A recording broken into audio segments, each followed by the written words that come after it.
Good morning, my name is Jennifer Smith and I'm going to be your instructor for today. Today we're going to be going over spinal immobilization of a supine patient. Everybody look on your desk as I provided you the lesson plan for today. It's just going to briefly go over the purpose of this training as well as the objectives and how you're going to be evaluated throughout the training today.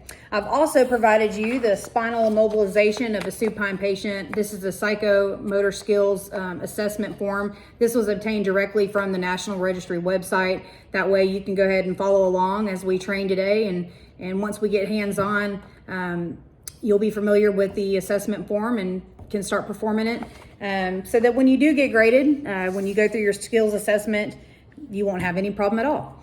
So let's briefly go over the lesson plan. So today's purpose of this training is to teach each student how to effectively perform the psychomotor skill of spinal immobilization of a supine patient.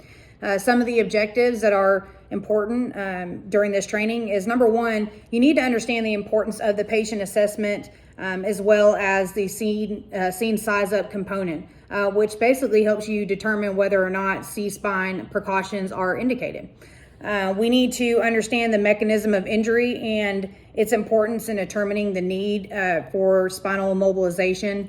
Just to kind of give you an idea of some of the things we might consider when deciding whether or not to take C-spine precautions. It could be anything from, the patient's inability to communicate, maybe there's an altered level of consciousness, any sort of blunt force trauma that could possibly have affected the spine in any way, any anatomic, deformity of the spine, any numbness or motor weakness.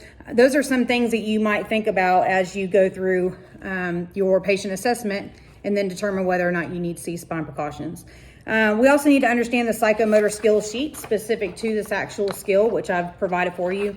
And lastly, we want to understand the importance of the patient reassessment after spinal immobilization has been completed. We all know that reassessing throughout patient care is very important. Number one, we've got our head blocks. We also have our C-collar. And the last thing that we'll have, of course, is our board. Is our backboard. So those are going to be the three components that we're going to combine in our training today. Of course, you've been provided the skills handout, and we're going to have some hands-on instruction with live patients. So you'll be given just a brief scenario.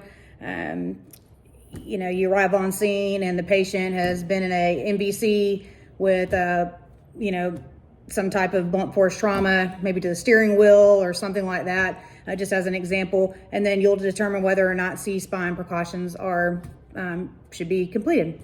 And then, of course, we're going to have some classroom instruction, some discussion, and then just some hands-on activities with live patients. This will take about 2 hours because I want to get y'all familiar definitely with the skills assessment sheet and just go over, proper application of the C-collar, proper application of the head blocks, how to safely move a patient on and off of a board.